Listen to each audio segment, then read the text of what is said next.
కొట్టిన ఏ సామాజిక వర్గాన్ని వదిలిపెట్టలేదు. ఓకే ఓకే అన్ని కృష్ణ సామాజిక గారు ఒక అంశం అండి, ఉక్కు పాదంతో తొక్కాడు. బ్రహ్మనాయుడు ఇది గారు సామాజిక తిరుగుబాటు. ఇది కదా. ఇక్కడ జగన్మోహన్ రెడ్డి ఒక పైన అంశాన్ని జరిగింది మీకు సామాజిక అర్థమయ్యేటట్టు తిరుగుబాటు. మీకు ఆళ్లగడ్డ నియోజకవర్గం, వాళ్ళ పెద్దారెడ్డి ఏ విధంగా అయితే ఆయన ఎమ్మెల్యే ఉన్నప్పుడు వైఎస్ఆర్ కాంగ్రెస్ పార్టీ అధికారంలో ఉన్నప్పుడు వ్యవహరించారు. ఇప్పుడు జేసీ ప్రభాకర్ రెడ్డి ఏమన్నాడు, నువ్వు ఉంటే దమ్ముంటే నియోజకవర్గానికి రా అని చెప్పేసి అడ్డుకునేటువంటి ప్రయత్నం చేశారు పెద్దారెడ్డి. అదే విధంగా మీకు గుంటూరు జిల్లాకు సంబంధించిన పెదకూరపాడు ఎమ్మెల్యే నమ్మూరు శంకర్రావు మాజీ ఎమ్మెల్యే, వాళ్ళ నియోజకవర్గాలకు వెళ్తుంటే అడ్డుకున్నటువంటి వాళ్ళు ఎవరు, తెలుగుదేశానికి సంబంధించినటువంటి వాళ్ళు.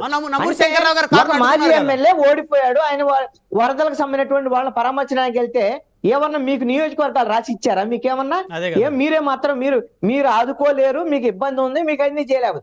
వాళ్ళు వచ్చి ఏదో పరామర్శించడానికి వస్తే కూడా అడ్డుకునే ప్రయత్నం చేస్తే దాన్ని ప్రజలు అడ్డుకుంటున్నారంటే కుదిరే పని కాదు.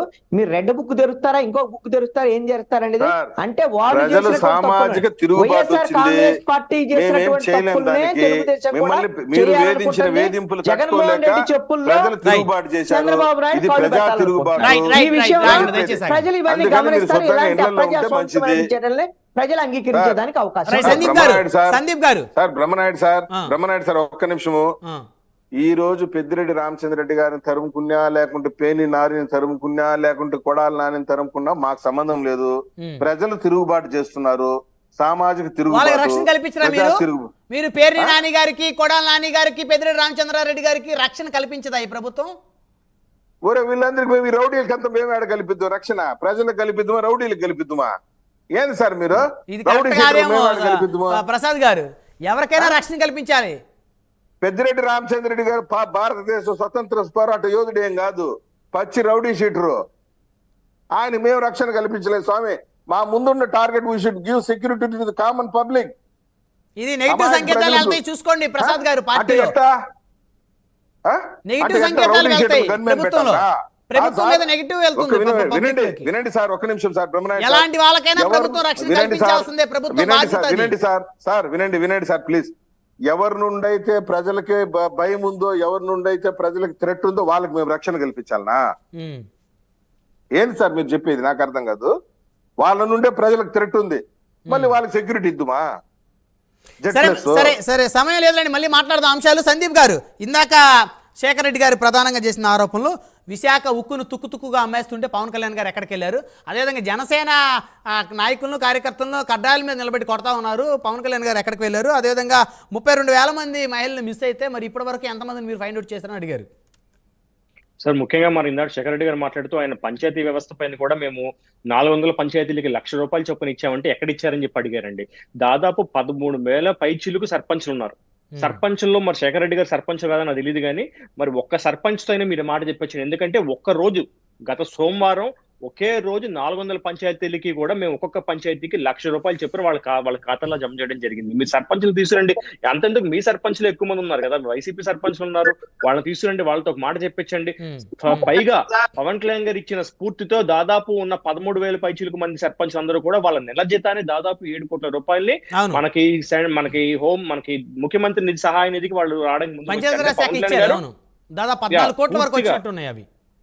ప్రభుత్వానికి అందజేశారు సార్. అదే విధంగా ఆ స్ఫూర్తినిచ్చిన వ్యక్తి పవన్ కళ్యాణ్ గారు. మరి అలాంటి వ్యక్తి పైన మీరు ఎక్కడిచ్చారు, ఎవరిచ్చారు అని చెప్పంటే మరి జగన్మోహన్ రెడ్డి గారు మాట్లాడి, మరి కోవిడ్ సమయంలో జగన్మోహన్ రెడ్డి గారు డాక్టర్ల విషయం కూడా మాట్లాడారు. మేము అడుగుతాం, మరి కోవిడ్ విషయంలో మీరు ఎన్ని హాస్పిటల్స్ ఇంకా బకాయిలు చెల్లించకుండా వదిలేశారు, ఎంతమంది మెడికల్ వర్కర్స్ ఇంకా బకాయిలు చెల్లించకుండా వదిలేశారు, ఎంతమంది డెంటల్ డాక్టర్స్ మీరు తీసుకొచ్చి మీరు పీసీహెచ్ మీరు ప్రైమరీ హెల్త్ కేర్ సెంటర్ లో వాడుకుని వాళ్ళు ఈ రోజు వాళ్ళకి బకాయిలు ఇవ్వకుండా ఎందుకు రోడ్లపై పడేశారు, ఎంతమంది ఆశా వర్కర్లు రోడ్డు మీద వచ్చి ధర్నా చేశారు, వాళ్ళందరూ మీకు గుర్తు రాలేదా మెడికల్ వ్యవస్థలో?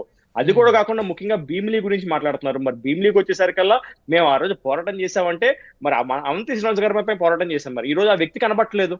దయచేసి శేఖర్ రెడ్డి గారు కూడా మన వైసీపీ భీమిలీ వ్యక్తి అని చెప్పి అంటున్నారు కాబట్టి కార్యకర్తలు అడుగుతున్నారు, దయచేసి అవంతి శ్రీనివాస్ గారిని బయటికి తీసుకురమ్మని చెప్పని. మరి ఆయన నిజంగా పార్టీలో ఉన్నారా లేదు, అసలు బాలినేని గారు వైసీపీలో ఉన్నారా లేదు, సామ్నేని ఉదయ్ భాను గారు వైసీపీలో ఉన్నారా? మీ ముఖ్య నాయకులు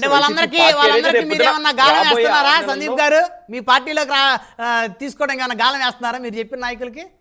సార్ ఎక్కడ కూడా ఆల్రెడీ బాలినేని గారు వస్తారనే సమాచారం నడుస్తూ ఉంది.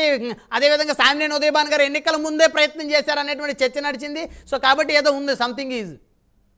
సార్ అంటే మేము జనసేన పార్టీలో మా దాంట్లో ఉన్న వ్యక్తులు కూడా ఈ రోజు కూడా మేము అంటే వాళ్ళు కనుక తప్పు చేస్తే వెళ్ళిపోతా ఉన్నప్పుడు ఎవరిని కూడా ఆపే వ్యక్తులు కాదండి. రైట్, పవన్ చివరిగా కళ్యాణ్ గారు ఒక అంశం అండి. ఎవరిని కూడా జనసేన నాయకుల్ని జనసేన కార్యకర్తలు కొడుతున్నారు, పవన్ కళ్యాణ్ గారు ఎక్కడున్నారని అడిగారు వారు, దానికి ఒక్కదానికి చెప్పండి. మీకు జనసేన పార్టీకి సంబంధించి కార్యకర్తలు వాళ్ళు కనుక నిజంగా ఇబ్బంది పెడితే ముందు బయటకు వచ్చి స్పందించే వ్యక్తి పవన్ కళ్యాణ్ గారు.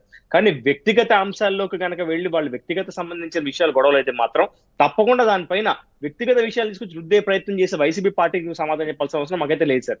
కానీ కార్యకర్తల విషయం పైన కార్యకర్తల మీద దాడి జరిగితే దాన్ని ఖండించడంలో కానీ దానిపైన చర్య తీసుకోవడంలో కానీ మేము ఎప్పుడు ముందుంటాం మేము తెలియజేస్తున్నాం. కానీ వ్యక్తిగత అంశాలను తీసుకొచ్చి వైసీపీ పార్టీ అంటే మీకు శవం ఎక్కడ కనబడుతుందా, ఎవరు గొడవ పడతారా అని చెప్పి ఎప్పుడు చూసుకుంటే మనకి గోతుగడ నక్కల కింద చూసే పార్టీ కింద వైసీపీ వాళ్ళకి సమాధానం చెప్పాల్సిన అవసరం మాకైతే లేదు. మేము మా కార్యకర్తల రక్షణ కోసం మేము కట్టుబడి ఇప్పటికే. శేఖర్ రెడ్డి గారు ఓకేనా?